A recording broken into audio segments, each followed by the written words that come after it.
Hello hi എല്ലാവർക്കും ലേനയുടെ പുതിയ വീഡിയോയിലേക്ക് സ്വാഗതം. ഞാൻ ഋതു കൃഷ്ണ. നമ്മൾ നോക്കാൻ പോകുന്നത് SSC എക്സാം അപ്ഡേറ്റ്സിനെ കുറിച്ചിട്ടാണ് നമ്മൾ ഇന്ന് ഡിസ്കസ് ചെയ്യാനായിട്ട് പോകുന്നത്. അതിൽ ആദ്യത്തെ കാര്യം എന്താണെന്ന് വെച്ച് കഴിഞ്ഞാൽ SSC MTS ഹവിൽദാർ നോട്ടിഫിക്കേഷൻ വന്നിരിക്കുകയാണ്. കേന്ദ്ര സർവീസിൽ multi tasking staff non technical ഉൾപ്പെടെ ഹവിൽദാർ തസ്തികകൾ ഒഴിവിലേക്ക് സ്റ്റാഫ് സെലക്ഷൻ കമ്മീഷൻ അപേക്ഷ ക്ഷണിച്ചിട്ടുണ്ട്. എത്ര വാക്കൻസീസ് ആണ് റിപ്പോർട്ട് ചെയ്തിട്ടുള്ളത്?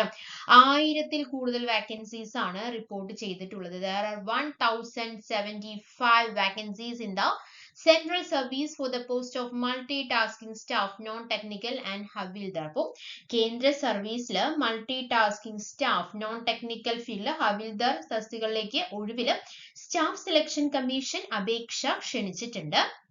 എത്ര വാക്കൻസീസ് ആണുള്ളത്?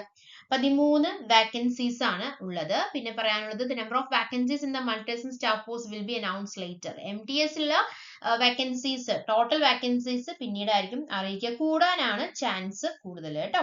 അപ്പോൾ എന്താണ്?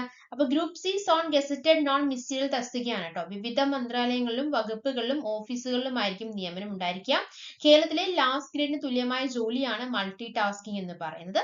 സ്ത്രീകൾക്കും അപേക്ഷിക്കാവുന്നതാണ്. ലാസ്റ്റ് ഡേറ്റ് എന്ന് പറയുന്നത് ജൂലൈ 24 ആണ്. ജൂലൈ 24-നകം അപ്ലൈ ചെയ്യണം. The post will be held in various ministries, departments and offices. Women can also apply. അതുപോലെ തന്നെ ലാസ്റ്റ് ഡേറ്റ് എന്ന് പറയുന്നത് ജൂലൈ 24 ആണ്. ക്വാളിഫിക്കേഷൻ ഇതിൽ യോഗ്യത എന്ന് പറയുന്നത് മെട്രിക്കുലേഷൻ ജയമാണ്, അതായത് SLC. അതുപോലെ തന്നെ ഇക്വാലൻസി ആണ് ഇതിൽ ചോദിക്കുന്നുള്ളൂ. പിന്നെ ഏജ് ലിമിറ്റ് ഉണ്ട് കേട്ടോ. ഹവിൽദാറിനാണെങ്കിൽ CBIC CBI ആണെങ്കിൽ 18 to 27 ആണ് ഏജ് ലിമിറ്റ് പറഞ്ഞിട്ടുള്ളത്. MTS-നാണെങ്കിൽ 27-നേക്കാളും കുറവാണ്, 18 to 25 വരെയാണ് പറഞ്ഞിട്ടുള്ളത്. Relaxation of 5 years for SC ST and 3 years for OBC. Relaxation of 10 years for physically challenged persons. എന്താണ് SC STക്ക് 5 അതുപോലെ തന്നെ അംഗപരിധികൾക്ക് 10 വർഷവും ഇളവുണ്ടായിരിക്കും. ഇളവ് സംബന്ധിച്ച് കൂടുതൽ വിവരങ്ങൾ നിങ്ങൾക്ക് അറിയണമെങ്കിൽ വെബ്സൈറ്റിൽ ഉണ്ടായിരിക്കുന്നതായിരിക്കും കേട്ടോ. ഇനി പറയാനുള്ളത് എന്താണെന്ന് വെച്ച് കഴിഞ്ഞാൽ ആപ്ലിക്കേഷൻ ഫീസ് ആണ്. ആപ്ലിക്കേഷൻ ഫീസ് എന്ന് പറയുന്നത് 100 രൂപയാണ്.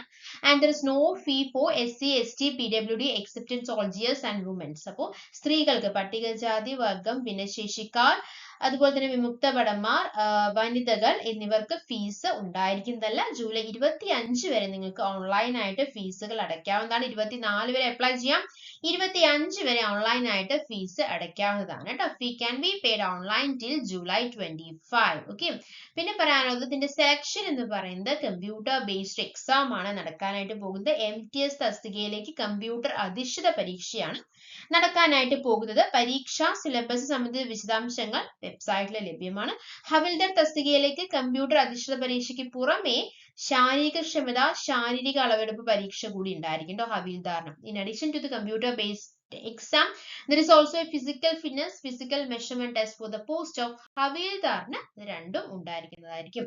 പിന്നെ ഫിസിക്കൽ ഫിറ്റ്നസ് ടെസ്റ്റിലെ മെഷർമെന്റ് വാക്കിംഗ് എന്ന് പറയുന്നത് നടത്തം പുരുഷൻ 15 മിനിറ്റിൽ 1600 metre, 1600 meters in 15 minutes, women 1 kilometer in 20 minutes. 20 മിനിറ്റിൽ 1 കിലോമീറ്റർ നടത്തമാണ് പറഞ്ഞിട്ടുള്ളത്. 15 മിനിറ്റിൽ 1600 മീറ്റർ നടത്തമാണ് ആർക്ക്? മെന്നിന് പറഞ്ഞിട്ടുള്ളത് കേട്ടോ. ഇനി ഉയരം എത്രയാണ്? 157 സെന്റിമീറ്റർ ആണ് മെയിലിന് പറഞ്ഞിട്ടുള്ളത്. ഫീമെയിലിന് 152 സെന്റിമീറ്റർ ആണ്. ചെസ്റ്റ് മെഷർമെന്റ് 76 സെന്റിമീറ്റർ ആണ്. വെയിറ്റ് പ്രൊപ്പോർഷണൽ ടു ഹൈറ്റ് ആണ് പറഞ്ഞിട്ടുള്ളത്. ഇനി എക്സാം സെന്റേഴ്സ് ഏതൊക്കെയാണെന്ന് നോക്കാം. എക്സാം സെന്റേഴ്സ് തിരുവനന്തപുരം, കൊല്ലം, കോട്ടയം, എറണാകുളം, തൃശ്ശൂർ, കോഴിക്കോട്, കണ്ണൂർ എന്നിവിടെയൊക്കെയാണ് എക്സാം സെന്റേഴ്സ് ഉള്ളത്. ഒരേ റീജിയന് കീഴിൽ മുൻഗണനാക്രമത്തിൽ 3 പരീക്ഷാ കേന്ദ്രങ്ങൾ നിങ്ങൾക്ക് തിരഞ്ഞെടുക്കാവുന്നതാണ്, നമ്മൾ എക്സാമിന് അപ്ലൈ ചെയ്യുന്നത് പോലെ തന്നെ. പിന്നെ പറയാനുള്ളത് പരീക്ഷാ കേന്ദ്രങ്ങളുടെ കോഡുകൾ നിങ്ങൾക്ക് ആവശ്യമുണ്ടെങ്കിൽ വെബ്സൈറ്റിൽ ലഭ്യമാണ്. ഓക്കെ. ഇനി എങ്ങനെയാണ്? മൊബൈലിലും നിങ്ങൾക്ക് അപ്ലൈ ചെയ്യാവുന്നതാണ്. You can also apply through the My SSC mobile app. Those who have completed the one-time registration need only fill out the application given on the site and submit it. Okay. അപ്പോൾ one time registration കഴിഞ്ഞവർ എന്ത് ചെയ്താൽ മതി എന്നാ പറഞ്ഞത്? Just അത് submit ചെയ്താൽ മതി. അതായത് വൺ ടൈം രജിസ്ട്രേഷൻ കഴിഞ്ഞവർ ആപ്ലിക്കേഷൻ ഫോം ഫില്ല് ചെയ്യുക, അതിനുശേഷം സബ്മിറ്റ് ചെയ്താൽ മതി എന്നുള്ള കാര്യമാണ് നമുക്ക് പറയാനുള്ളത്. പിന്നീട് those who have not completed the registration should apply after the completing the one time registration. അപ്പോൾ അങ്ങനെ രജിസ്ട്രേഷൻ ചെയ്യാത്തൊരു വൺ ടൈം രജിസ്ട്രേഷൻ കഴിഞ്ഞതിന് മാത്രമാണ് ആപ്ലിക്കേഷൻ ഫോം ഫിൽ ചെയ്യാനായിട്ട് പറ്റത്തുള്ളൂ. Okay, you should keep the registration ID and password that you receive when you complete the one time registration. അതായത് പറയേണ്ട കാര്യം എന്താണെന്ന് ചോദിച്ചു കഴിഞ്ഞു കഴിഞ്ഞാൽ എന്താണ് പറയാനുള്ളത്, അപേക്ഷിക്കേണ്ട വിധം എന്താണ്, കൂടുതൽ ഡീറ്റെയിൽസ് അറിയണമെങ്കിൽ ആ വെബ്സൈറ്റ് ഏതാണ്, https.ssc.gov.in എന്നുള്ള വെബ്സൈറ്റിൽ നോക്കിയാൽ മതിയാകും. അത് ഒന്നാമത്തെ കാര്യം. ആ വെബ്സൈറ്റിൽ കയറിയിട്ടാണ് നമ്മൾ അപേക്ഷിക്കേണ്ടതെന്നുള്ളത് ഒന്നാമത്തെ കാര്യം. രണ്ടാമത്തെ കാര്യം, മൈ SSC മൊബൈൽ ആപ്പ് വഴിയും അപേക്ഷിക്കാൻ അവസരമുണ്ട്. ഒറ്റത്തവണ രജിസ്ട്രേഷൻ പൂർത്തിയാക്കിയവർ സൈറ്റിൽ നൽകിയ അപേക്ഷ പൂരിപ്പിച്ച് സമർപ്പിച്ചാൽ മതിയാകും. അല്ലാത്തവര് ഒറ്റത്തവണ രജിസ്ട്രേഷൻ പൂർത്തിയാക്കിയ ശേഷം അപേക്ഷിക്കണം. ഒറ്റത്തവണ രജിസ്ട്രേഷൻ പൂർത്തിയാക്കുമ്പോൾ ലഭിക്കുന്ന രജിസ്ട്രേഷൻ ഐഡിയും പാസ്വേഡും സൂക്ഷിച്ചു വെക്കേണ്ടത് അവരവരുടെ ഉത്തരവാദിത്തമാണ് കേട്ടോ. കാരണം എന്താണെന്ന് ചോദിച്ചു കഴിഞ്ഞാൽ SSC നടത്തുന്ന മറ്റ് പരീക്ഷകൾക്കും ഇത് ആവശ്യമായി വരുന്നതാണ്. പരീക്ഷ എഴുതാൻ ആഗ്രഹിക്കുന്ന സെന്ററും കോഡും അപേക്ഷയിൽ കൃത്യമായി രേഖപ്പെടുത്തിയിരിക്കണം എന്നുള്ള കാര്യവും മറന്നു പോകരുത്.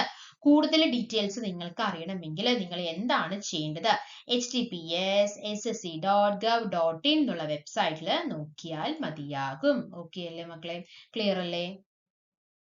അതേപോലെ നമുക്ക് പറയാനുള്ള ഒരു കാര്യമാണ്, UPSC നോട്ടിഫിക്കേഷൻ വന്നിട്ടുണ്ട്. കേന്ദ്ര സർവീസിൽ 249 വേക്കൻസീസ് ആണ് റിപ്പോർട്ട് ചെയ്തിട്ടുള്ളത് കേട്ടോ. അതായത് UPSC നോട്ടിഫിക്കേഷൻ വന്നിട്ടുണ്ട്. അത് കേന്ദ്ര സർവീസിലെ വിവിധ തസ്തികകളിലായിട്ട് എത്ര വേക്കൻസീസ് ആണ്, 249 വേക്കൻസീസ് ആണ് സെൻട്രൽ സർവീസിൽ റിപ്പോർട്ട് ചെയ്തിട്ടുള്ളത്. ഓൺലൈൻ അപേക്ഷ ജൂലൈ 17 വരെയാണ് നിങ്ങൾക്ക് ഓൺലൈനായിട്ട് അപ്ലൈ ചെയ്യാം. ഇതിൽ എത്ര വേക്കൻസീസ് ഓരോന്നിന്റെയും കാര്യങ്ങൾ നമ്മൾ പറയുന്നുണ്ട്. അതായത് എന്താണ് പറയാനുള്ളത്, ആരോഗ്യ കുടുംബക്ഷേമ മന്ത്രാലയത്തിന് കീഴിൽ വിവിധ വിഭാഗങ്ങളിലായിട്ട് സ്പെഷ്യലിസ്റ്റ് ഗ്രേഡ് 3 തസ്തികകളിൽ 72 വേക്കൻസീസ് ആണ് റിപ്പോർട്ട് ചെയ്തിട്ടുള്ളത്. പ്രതിരോധ മന്ത്രാലയത്തിന് കീഴിൽ ഡിഫൻസ് പ്രൊഡക്ഷൻ ഡിപ്പാർട്ട്മെന്റിൽ സീനിയർ അസിസ്റ്റന്റ് തസ്തികകളിൽ 21 ഒഴിവിലേക്കും കാന്റീൻ സ്റ്റോഴ്സ് ഡിപ്പാർട്ട്മെന്റിൽ മാനേജർ ഗ്രേഡ് 2 അല്ലെങ്കിൽ സെക്ഷൻ ഓഫീസർ തസ്തികയിൽ 19 ഒഴിവുകളിലേക്കും അപേക്ഷിക്കാവുന്നതാണ്. കൂടുതൽ വിവരങ്ങൾ നിങ്ങൾക്ക് അറിയണമെങ്കിൽ www.upsc.gov.in എന്നുള്ള വെബ്സൈറ്റിൽ നോക്കിയാൽ മതിയാകും കേട്ടോ. അപ്പൊ UPSCയുടെ കേന്ദ്ര സർവീസിലെ വിവിധ തസ്തികകളിലേക്ക് 249 ഒഴിവില് യൂണിയൻ പബ്ലിക് സർവീസ് കമ്മീഷൻ അപേക്ഷ ക്ഷണിച്ചിട്ടുണ്ട്. ഓൺലൈൻ അപേക്ഷ ജൂലൈ 17 വരെയാണ്. ആരോഗ്യ കുടുംബക്ഷേമ മന്ത്രാലയത്തിന് കീഴിലെ വിവിധ വിഭാഗങ്ങളിലായിട്ട് സ്പെഷ്യലിസ്റ്റ് ഗ്രേഡ് 3 തസ്തികയിൽ 72 വേക്കൻസീസ് ആണുള്ളത്. പ്രതിരോധ മന്ത്രാലയത്തിന് കീഴിൽ ഡിഫൻസ് പ്രൊഡക്ഷൻ ഡിപ്പാർട്ട്മെന്റിൽ സീനിയർ അസിസ്റ്റന്റ് തസ്തികകളിൽ 21 ഒഴിവുകളുണ്ട്. Canteen staffs department manager grade 2 section officer തസ്തികയിൽ 19 ഒഴിവിലേക്കാണ്. അപ്പൊ ടോട്ടൽ 249 വേക്കൻസീസ് ആണ് റിപ്പോർട്ട് ചെയ്തിട്ടുള്ള കാര്യം ശ്രദ്ധിക്കുക. ലാസ്റ്റ് ഡേറ്റ് ജൂലൈ 17 ആണ്. ഓക്കെ, അപ്പൊ നമ്മൾ MTSഉം അതുപോലെ തന്നെ UPSCയുടെ കാര്യങ്ങളാണ് നമ്മൾ പറഞ്ഞത്. MTSന്റെ കാര്യങ്ങൾ മറന്നു പോകരുത്. 1075 വേക്കൻസീസ് ആണ് നമ്മൾ റിപ്പോർട്ട് ചെയ്തിട്ടുള്ളത്. അതായത് കേന്ദ്ര സർവീസിലെ മൾട്ടി ടാസ്കിംഗ് സ്റ്റാഫ് ഹവിൽദാർ തസ്തികകളുടെ ഒഴിവിൽ സ്റ്റാഫ് സെലക്ഷൻ കമ്മീഷൻ അപേക്ഷ ക്ഷണിച്ചിട്ടുണ്ട്. ഹവിൽദാർ CB, IC, CBN എന്നുള്ള കാറ്റഗറിയിലാണ് 1075 വേക്കൻസീസ് ആണ് ഒഴിവുകൾ റിപ്പോർട്ട് ചെയ്തിട്ടുള്ളത്. കേരളത്തിൽ തന്നെ 13 വേക്കൻസീസ് ആണ് റിപ്പോർട്ട് ചെയ്തിട്ടുള്ളത് കേട്ടോ. മൾട്ടി ടാസ്കിംഗ് സ്റ്റാഫ് തസ്തികയിലെ ഒഴിവുകളുടെ എണ്ണം പിന്നീടാണ് നമുക്ക് അറിയിക്കാനായിട്ട് സാധിക്കുകയുള്ളൂ. ഈ group C non gazetted non ministerial തസ്തികയാണ് കേട്ടോ. വിവിധ മന്ത്രാലയങ്ങളിലും വകുപ്പുകളിലും ഓഫീസുകളിലുമായിരിക്കും നിയമനം ഉണ്ടായിരിക്കുക. കേരളത്തിലെ ലാസ്റ്റ് ഗ്രേഡിന് തുല്യമായ ജോലിയാണ് ഏത്, മൾട്ടി ടാസ്കിംഗ് എന്ന് പറയുന്നത്. കേരളത്തിൽ ഇപ്പൊ LGS ഒക്കെ പോലെ തന്നെ അതിന് ഇക്വാലന്റ് ആയിട്ടുള്ള ഒരു ജോബാണ് മൾട്ടി ടാസ്കിംഗ്. അപ്പൊ അതിന്റെ വേക്കൻസീസ് പിന്നീടായിരിക്കും അറിയിക്കുക. എന്തായാലും കൂടാനായിരിക്കും ചാൻസ്. 1075 വേക്കൻസീസ് ആണ് ടോട്ടൽ നമുക്ക് റിപ്പോർട്ട് ചെയ്തിട്ടുള്ളത്. ജൂലൈ 24-നകം അപ്ലൈ ചെയ്യേണ്ടതുണ്ട്. യോഗ്യത എന്ന് പറയുന്നത് 10ാം ക്ലാസ് മാത്രമാണ്. ഏജ് ലിമിറ്റ് ഉണ്ട്, ശ്രദ്ധിക്കുക. 18 to 27 വയസ്സ് വരെയാണ് ഏജ് ലിമിറ്റ് കൊടുത്തിട്ടുള്ളത്. MTS ആണെങ്കിൽ 25 വയസ്സിനുള്ളിലുള്ളവർക്ക് മാത്രമാണ് അപ്ലൈ ചെയ്യാനായിട്ട് പറ്റുള്ളൂ കേട്ടോ. അതുപോലെ തന്നെ എക്സ്റ്റൻഷൻ ഉണ്ട്. SC ST വിഭാഗക്കാർക്കും 5, OBCക്ക് 3, അംഗപരിമിതർക്ക് 10 വർഷം ഇളവുകൾ ഉണ്ടായിരിക്കുന്നതാണ്. അപേക്ഷാ ഫീസ് 100 രൂപയാണ് അല്ലെ, 100 രൂപയാണ്. പട്ടികജാതി, അതുപോലെ തന്നെ ഭിന്നശേഷിക്കാർ, വിമുക്ത ഭടന്മാർ, വനിതകൾ എന്നിവർക്ക് ഫീസ് ഉണ്ടായിരിക്കുന്നതല്ല. ജൂലൈ 24 വരെ നിങ്ങൾക്ക് അപ്ലൈ ചെയ്യാം. ജൂലൈ 25 വരെ ഓൺലൈൻ ആയിട്ട് ഫീസും അടയ്ക്കാവുന്നതാണ് കേട്ടോ. ഇതിൽ എന്താണ്, MTS തസ്തികയിലേക്കുള്ള കമ്പ്യൂട്ടർ അധിഷ്ഠിത പരീക്ഷയാണ് ഇതെന്ന് പറയുന്നത്. പരീക്ഷാ സിലബസ് വളരെ ഡീറ്റെയിൽ ആയ സിലബസ് വെബ്സൈറ്റിൽ ലഭ്യമാണ്. ഹവിൽദാർ തസ്തികയ്ക്ക് പുറമെ കമ്പ്യൂട്ടർ അധിഷ്ഠിത പരീക്ഷയ്ക്ക് പുറമെ ശാരീരിക ക്ഷമത, ശാരീരിക അളവെടുപ്പ് പരീക്ഷ കൂടി ഉണ്ടായിരിക്കും. ഫിസിക്കൽ ടെസ്റ്റും ഏതുണ്ടായിരിക്കും? ഹവിൽദാറിന് ഉണ്ടായിരിക്കും എന്നുള്ള കാര്യം മനസ്സിലാക്കുക. അതുപോലെ തന്നെ വാക്കിംഗ് ഉണ്ടായിരിക്കും. അതുപോലെ തന്നെ വെയിറ്റും ഹൈറ്റും എല്ലാം അവർ നോക്കുന്നതായിരിക്കും. തിരുവനന്തപുരം, കൊല്ലം, കോട്ടയം, എറണാകുളം, തൃശ്ശൂർ, കോഴിക്കോട്, കണ്ണൂർ അങ്ങനെ ഒരുപാട് എന്തുണ്ട് പരീക്ഷാ കേന്ദ്രങ്ങളും ഉണ്ടായിരിക്കുന്നതാണ്. അപ്പോ ഇതുപോലത്തെ ജോബ് അപ്ഡേറ്റ്സ് ആണ് നിങ്ങൾക്ക് ആവശ്യമെങ്കിൽ നിങ്ങൾ എന്താണ് ചെയ്യേണ്ടത്? നമ്മുടെ ചാനൽ സബ്സ്ക്രൈബ് ചെയ്യുക, സപ്പോർട്ട് ചെയ്യുക. Thank you. Thanks for your time. By.